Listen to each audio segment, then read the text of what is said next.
Well, thank you, Cheryl, and thanks for having me. My name is Jeff Crockett. I'm the manager of water treatment for Colorado Springs Utilities. I want to stress my title for a second, water treatment manager. I'm from operations world.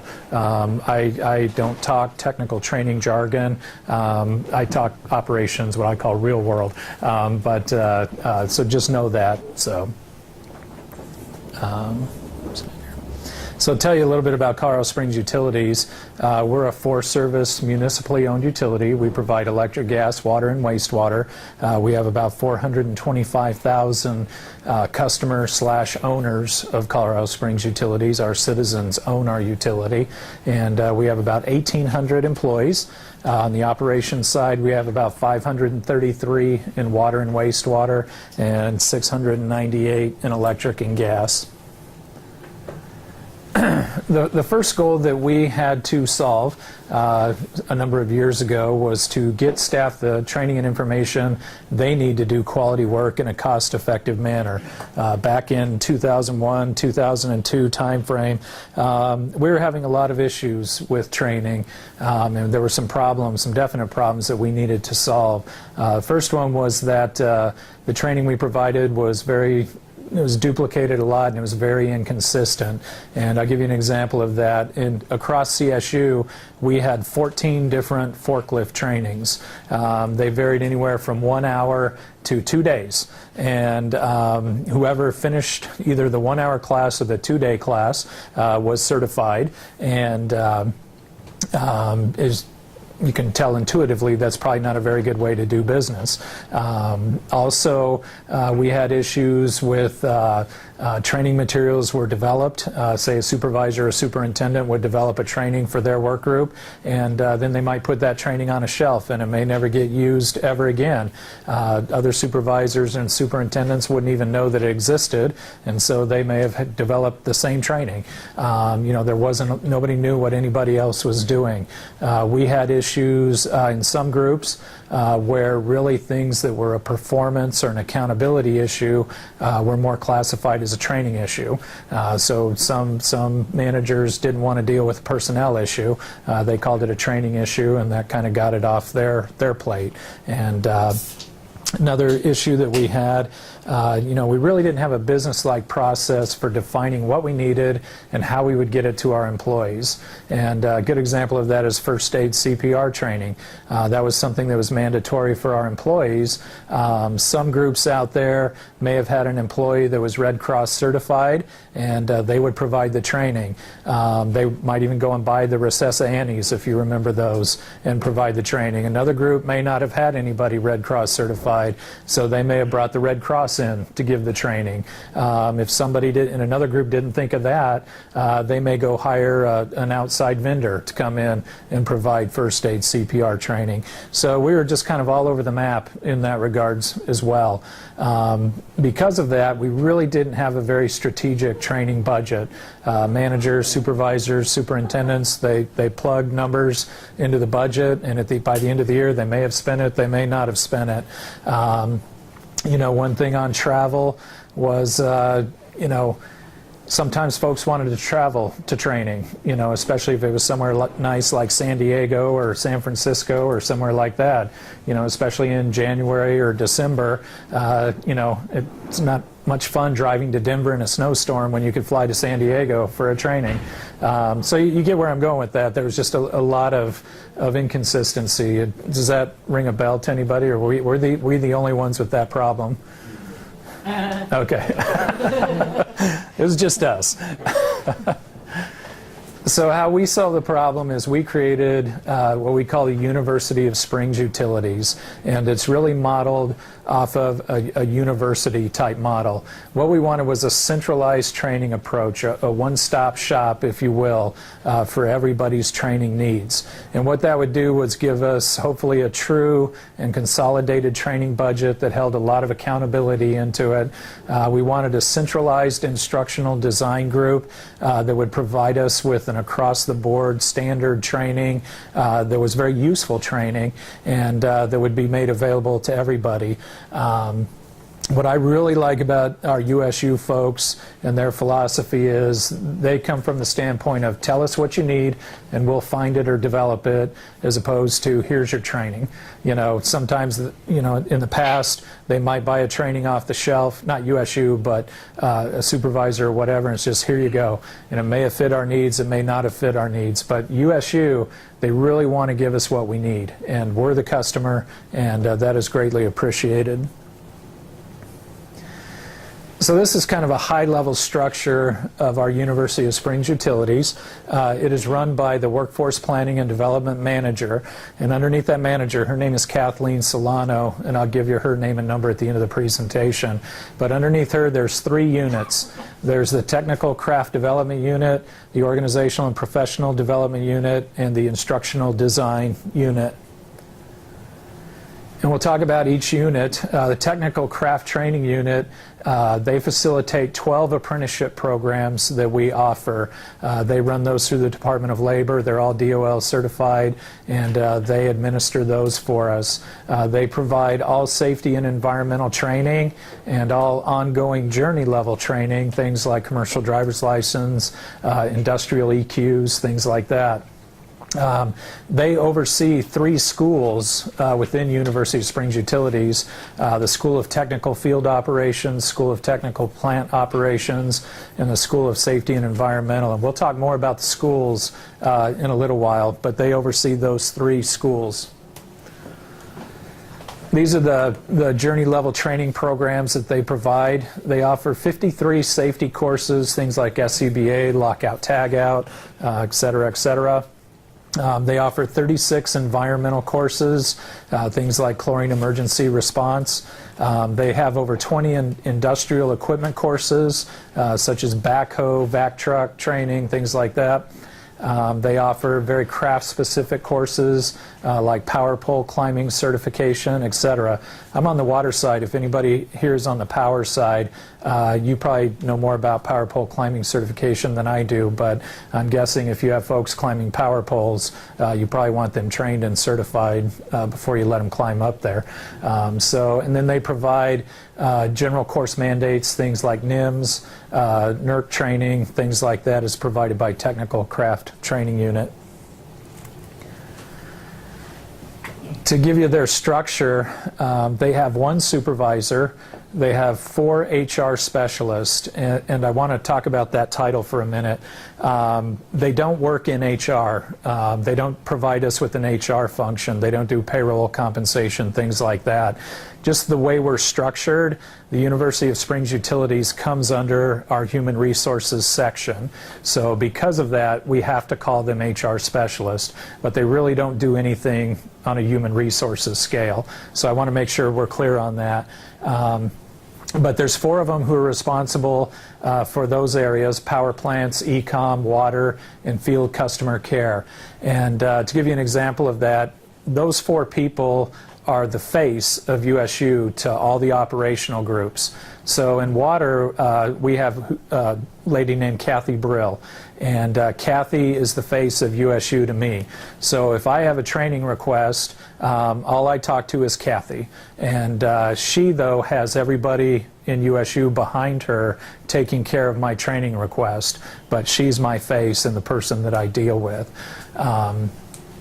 Then we also have 4 HR specialist seniors. They are responsible for safety training. There's 2 that do that. They're also responsible for heavy equipment training and regulatory training, things having to do with Department of Labor, VA, Department of Transportation.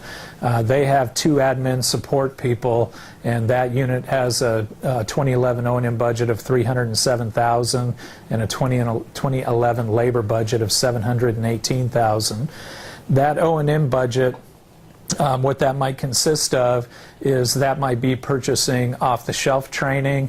It might be sending some folks to training who have requested something that it's cheaper to send them to a training than develop it in-house. But that's what those dollars are generally for. In the organizational and professional unit, they facilitate, procure, and instruct learning in those areas up there: leadership development, employee relations, computer system technology, general software, customer service and professional development. They oversee 2 schools for us, the School of Organizational and Professional Development and the School of Customer Relations. They have 1 supervisor, 4 HR specialists, 2 HR specialists senior. They have a 2011 O&M budget of $79,000 and a 2011 labor budget of $547,000. And then finally, the Instructional Design Unit. They analyze, design, develop, implement, and evaluate all of our training. And they are capable of producing pretty much any form of training that we want or need via different platforms of providing that training. These guys are amazing. That's the only way I can put it, what they can do. They're also responsible for managing our corporate LMS system, our learning management system, and that would include any online content that a vendor has supplied for that LMS. They consist of 1 supervisor, 5 HR specialists, 1 project coordinator. That project coordinator, their only job is to manage and administer the learning management system. It is a full-time job if you utilize all the tools in a learning management system. That unit's 2011 O&M budget is $162,000, 2011 labor budget of $567,000. So if you wrap it all up and look at cost, what we're talking about with all the different groups together is a total of 27 people, 27 staff, and a total budget of $2.6 million. In 2009, we had 32 staff. So in the last 2 years, we've reduced our USU staff by 5 people. That $2.6 million does not include the additional labor cost for the advisory board members' time. And I'll talk about the advisory boards in a minute, but it does not include that. I did some quick calculations, and advisory board time is about $36,000 a year for all of CSU. So we'll talk about the model and then the advisory boards. The head of USU, or the top part of it, is the sponsorship council, and that is made of the dean of each school, and along with Kathleen, our manager of workforce planning and development. And then under that we have 5 advisory boards: technical field operations advisory board, technical plant, safety and environmental, customer relations, and organizational and professional development.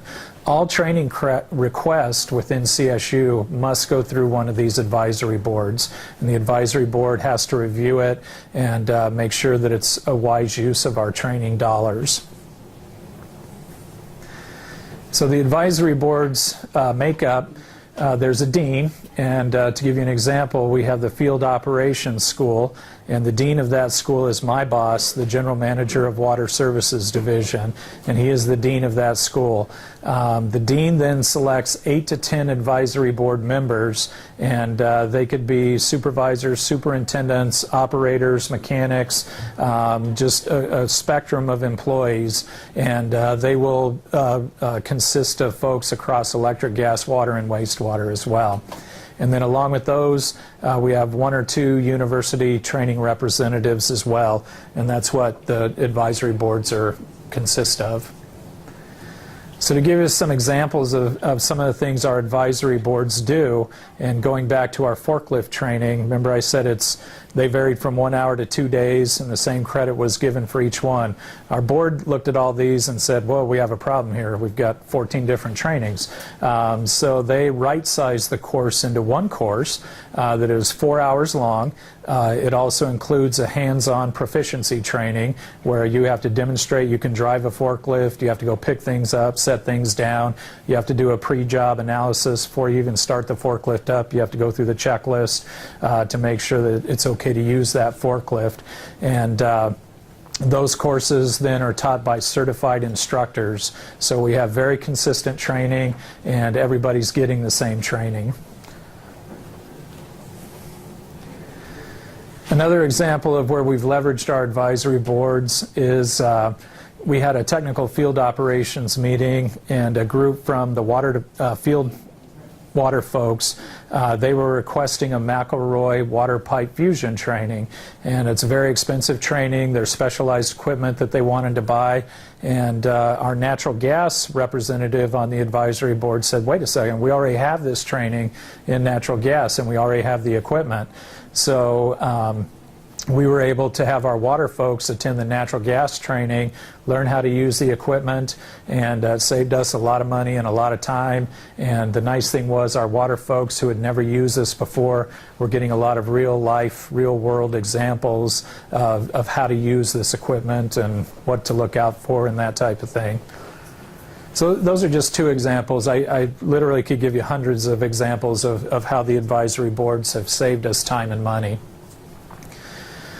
So if anyone in CSU has a request for training, like I say, they have to go through the advisory board, and this is just kind of the procedure for it. I'm kind of going through this procedure right now. I'm requesting blueprint reading for all of our water treatment and wastewater treatment plant operators, and I'm actually stealing that from San Francisco Public Utilities. There was a study on best practices in safety and health, and one of the things in there was that you should have operators take basic blueprint reading courses. So that's kind of a request that I took to our USU board. So what I do is I call Kathy, because she's the face of USU, and say, Kathy, this is what I need, this is why I need it. And then Kathy will go back to the folks at USU and say, you know, this is what Jeff needs, this is what he wants, you know, and then they kind of brainstorm, you know, what's the best way to provide this training, what's the most cost-effective way to provide this training. They do all that behind the scenes. All I had to do was make a phone call. And then Kathy gets back with me and says, you know, we've looked at everything, and we decided that probably the best way to go is, you know, in-house training with a subject matter expert or whatever they come up with. And so if that's acceptable to me, then Kathy and I go before the advisory board for technical plant operations, and we say, you know, we explain to them the business need, we explain the method that we want it presented, and I'll tell them how much it's going to cost, and then the advisory board makes the decision, yes, this is viable training, do it, or no, it's not, or did you think about this, or whatever. So brings a lot of accountability back into the picture that was not there before. And then once we actually do the training, we report back to the advisory board and let them know how it went, what could have been done differently, that type of thing. Kind of a debrief, if you will. So if USU determines that training is actually needed, there's a lot of different ways that they can provide that training to us. They might you know, go with an outside vendor and bring in one of their instructors if that's the best way to do it. They may purchase an off-the-shelf training and modify it to fit our needs, or they might develop a computer-based training program. They'll look at everything, though, and come up with the best way. At the bottom it says they may do a video of a subject matter expert performing this task. If that's really the best way to do it, then they'll go ahead and do that. This is just a picture of two of our USU folks videoing a gentleman replacing electric meters, and they determined that was the best way to do this type of training. So they're videotaping it, and they'll have that available for all future training. Videotaping training is good in a lot of ways, but there's some setbacks to it as well. You know, one thing that our USU folks recommend, if you go with videography, first thing you might want to do is, before you buy a bunch of expensive equipment, you might want to buy a flip camera and try it out and see if people will actually use it. We found that some types of training that are videotaped are viewed a lot, and other types aren't viewed at all.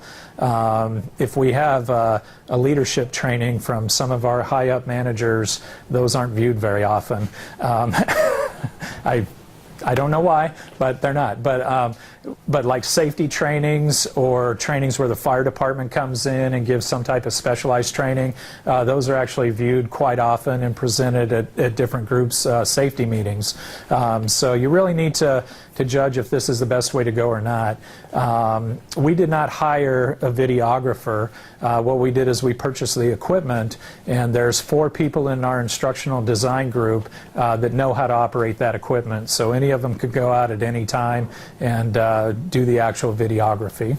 So another drawback to videography is that once you videotape it and you pack up and you go home, if there's any changes to that procedure, then if you want to implement them in the training, you've got to go back out and re-videotape the training. So one thing that we've been exploring is using avatars for some of our training. And with an avatar, you can develop a training, and if something changes, it's very, very easy to go back in and reshoot it, re-edit it, and get that new technique or that new procedure in there. And so we've been using them quite a bit, and I'll give you an example of what it kind of looks like.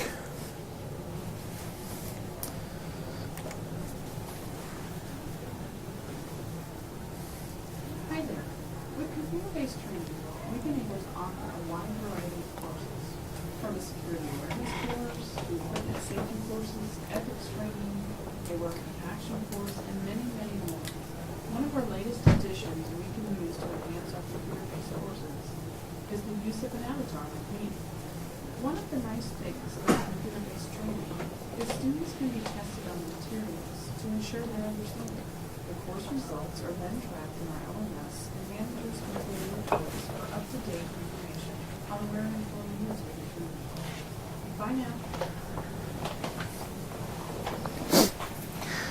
So in certain situations, avatar trainings work really well. To give you some examples of that is all of our employees are required to take a yearly training on business ethics. They're also required to take a yearly training on security, like passwords and things like that. So the question is, how do you get a training out to 1,800 people across 20 square miles in the electric plants, water plants, wastewater plants? And this is a very cost-effective way to do that. These are web ready, so if you're at your workstation, you can go into the learning management system, click a button, and bring up that training. As you go through the training, it will ask you questions, and you have to answer with the right questions to show that you understand the material that's being presented to you. And then at the end, it will track your training in what we call our training matrices. And what that is if it's like Colorado that it is here, we have a lot of mandatory training. Our water treatment operators, they may have 20 or 30 mandatory trainings a year. Like I said, things like business ethics, safety training, lockout, tagout, confined spaces, first aid, CPR. There's a list of about 20, for every position out there that folks have to have.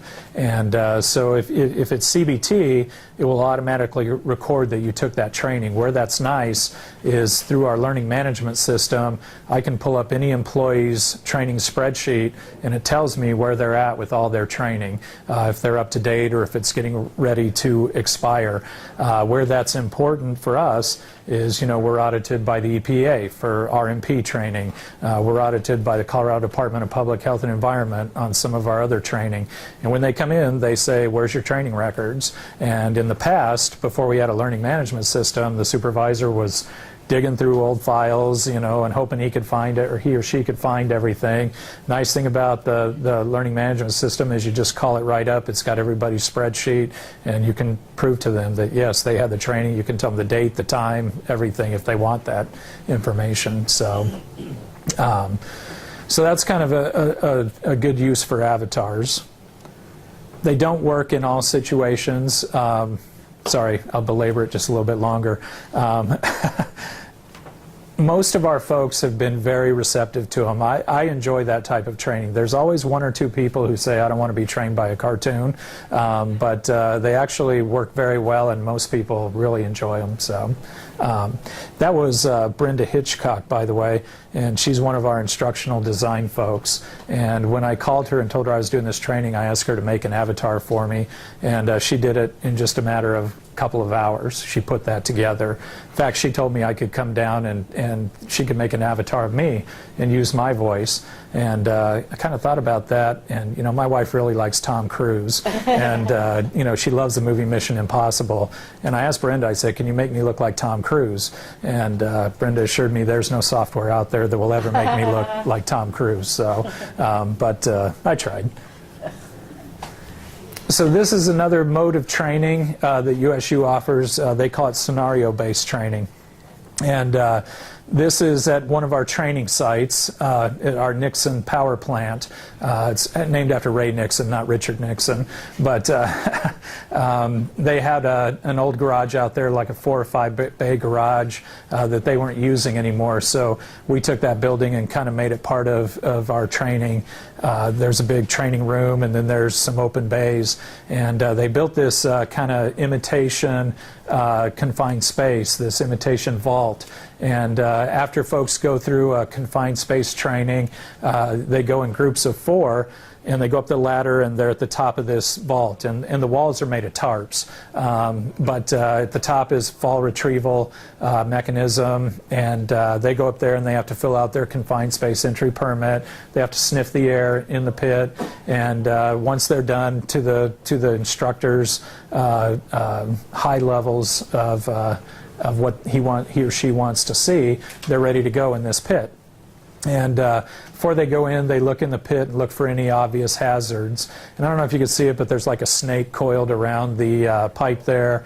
There's some trip hazards. It's a fake snake. And off to the right, you can't see it. I forgot to mention this earlier to the other groups, but there's like a 55-gallon drum with some fake puddle next to it. You know, so these people are, before they go in the pit, they're identifying all these potential safety hazards. And then once they do that, they're ready to go in the pit. And they go in the pit, and their job is to turn a valve or something like that. I don't remember. And you can see a yellow vent on the right-hand side.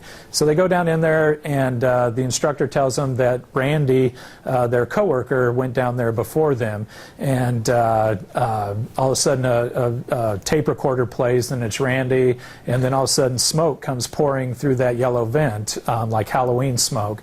And Randy is a 125-pound dummy that's laying off to the side. And so Randy goes down, and now they've got to do something. They've got to save Randy or get out or whatever. So they have to start making decisions right away. And it's a real eye-opener. It's been a few years since I've taken the training, but last time I did, I was up on top, and they hooked Randy up to his harness, and I had the davit arm, and I was cranking on it, trying to get Randy out of the hole.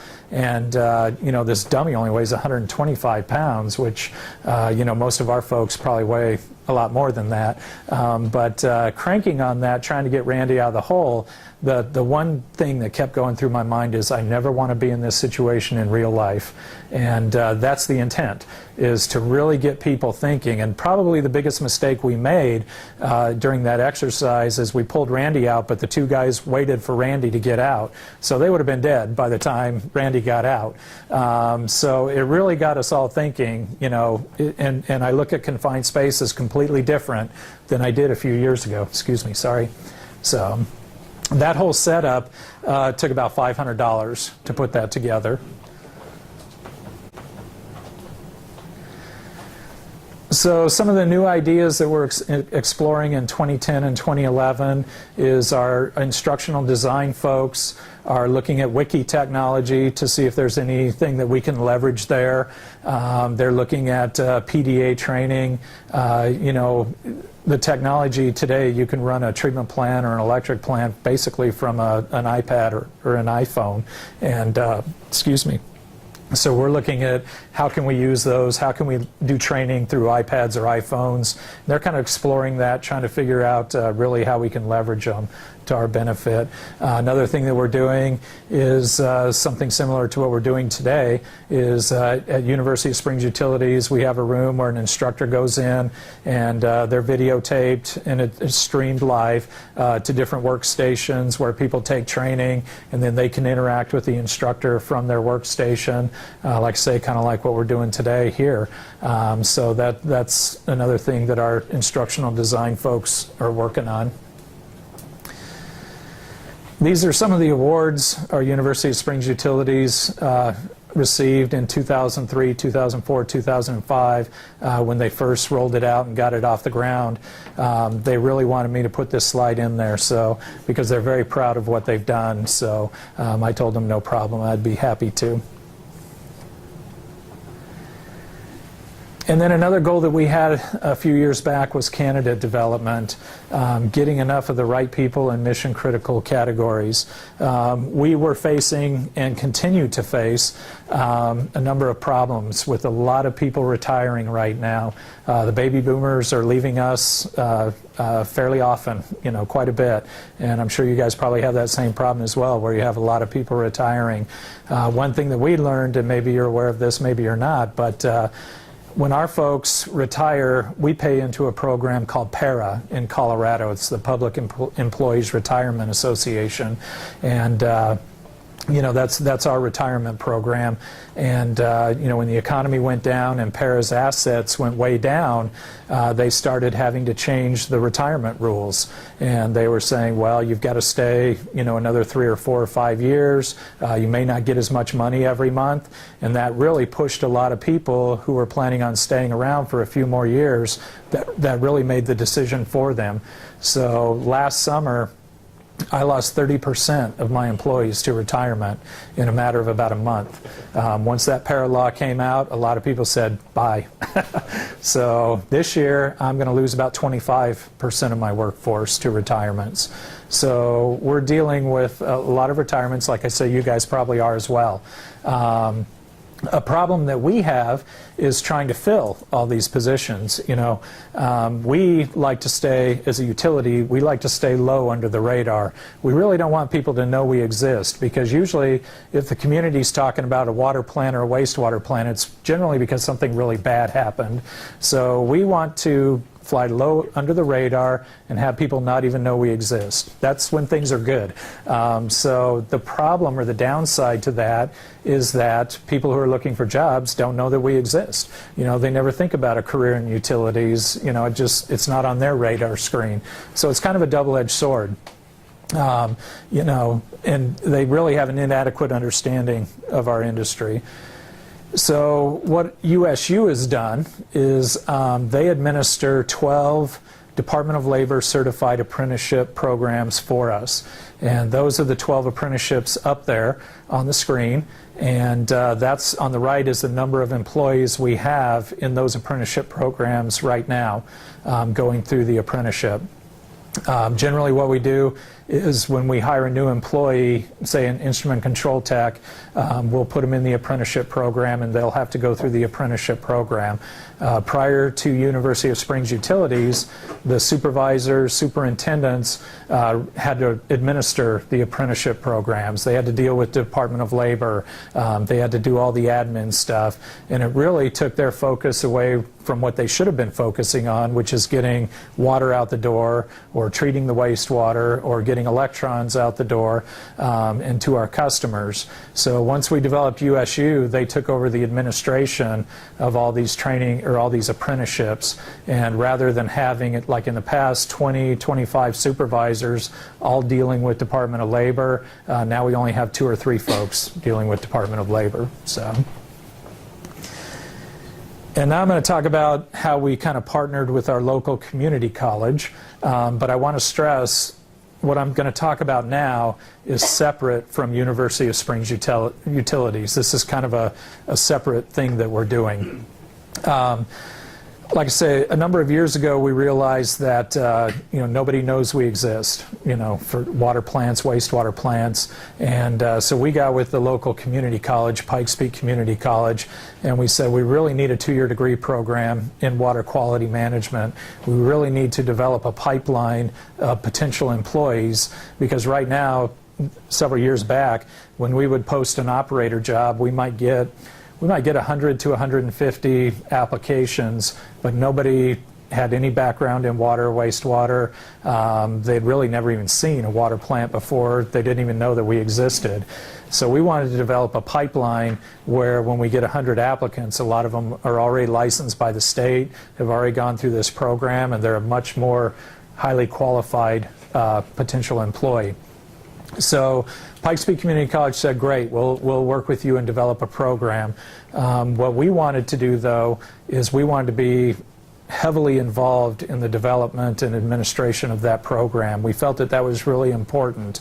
So all of the instructors in the water quality management program come from Colorado Springs Utilities and some of the surrounding water districts. And we teach on our own time. We teach at night after work because all the classes are offered at night. And when we teach, we're not a CSU employee, we're a Pikes Peak Community College employee. So we get paid what they pay their instructors. And by the way, instructors don't make any money, so or very little. But anyways, then the other thing is we developed an advisory board for the water quality management program. Different from our USU advisory boards, this is an advisory board for Pikes Peak Community College in the WQM program. But that advisory board consists of 5 folks from CSU and a person from the City of Fountain, City of Security, and Strathmore Hills Water. That's some of the small water districts around us. But we wanted a real presence on the advisory board to make sure that we have a strong program. So there is a cost to CSU in doing this because advisory boards meet during the daytime and they meet during work hours. So we have 5 folks on the advisory board. We meet 3 times a year. So best estimate, it costs CSU about $1,500 a year to serve, for all of us serve on the advisory board. Underneath our human resources department, we have an internship coordinator. They're not part of University of Springs Utilities. She runs the internship programs like our engineering interns, summer interns that we do, and we're going to use her because we're going to offer some internships at Pikes Peak Community College. It will take her about 20 hours a year to administer our internships, so I figured about $600 for her time. And then what I call an industry coordinator, which is basically me, I spend about 15 hours a year helping out Pikes Peak Community College with things like instructor recruitment. If we have an instructor who's not going to come back the next semester, I call someone at CSU and call in a favor, basically, and say, hey, you want to teach this class? You owe me a favor. And they say, sure. And I'm running out of favors, but you know, so it's up to me to find the instructors. And the reason is, I mean, Pikes Peak could go out and find an instructor. They would put an ad in the paper and they would hire someone, probably someone who doesn't work in the industry. We don't want to do that. I want to find someone who has a good, strong background in water and ask them if they'll be an instructor. So this year, starting in August of 2011, we have budgeted CSU $80,000 to hire 3 interns, and they're going to intern for us for the whole school year for 9 months, and they're going to work 30 hours a week for CSU, and they're going to be required to take 12 credit hours of classes at Pikes Peak. When they're done next May, there's no guarantee that we're going to hire them. We may not have a position, we may not want to, I don't know. But they get 9 months of solid experience that will help them out tremendously as they get higher certifications. It'll help them out, you know, if we don't hire them, maybe somebody else will. It's a good opportunity for them. When you're working your 30 hours a week, what are they doing? We're going to start out, one is going to be an intern at one of our water treatment plants, one's going to intern at one of our wastewater plants, and the third one we haven't decided yet. We'll probably put them in the distribution system.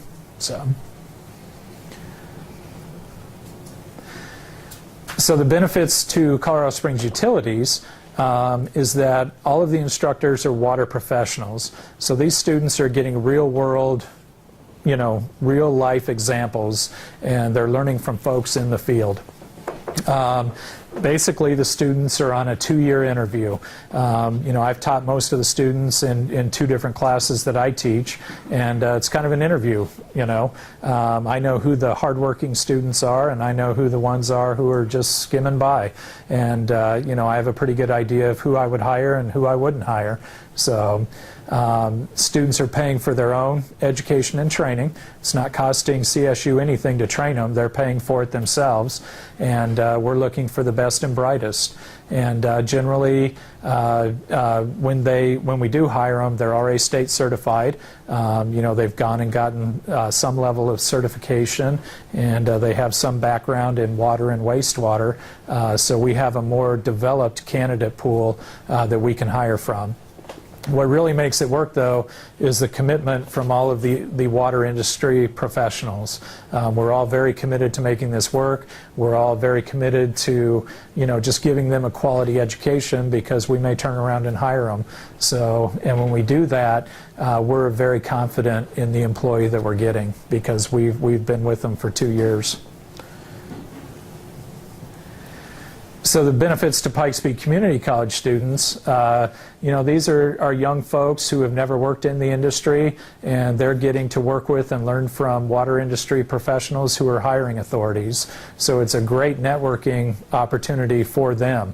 This program has been in existence for 3 years, and our students have got jobs with Colorado Springs Utilities, Cherokee Water District, and Woodman Water and Sanitation District. Those are some of the small districts around us. So we're so far very encouraged with what we've been seeing, and the higher caliber employee that we've been able to hire entry level. So I'm going to talk a little bit about the overall lessons that we've learned kind of going through both things that I talked about. The first thing is that upper management must be fully supportive. If you're going to go with like a university model, or you're going to fully implement your learning management system, or you're going to try all these different modes of training, upper management has to be fully supportive. Like I said, we hired 27 people administering this with a $2.6 million budget. So there is a big commitment, and it's a big undertaking, and you really need the support of upper management to make it work. Another thing from USU, Kathleen told me this: be sure and fully utilize your learning management system. They're very powerful tools, and they can do a lot, but you really have to dedicate the staff to make them work. Like I say, we have one person, and that's their full-time job, is just running our learning management system.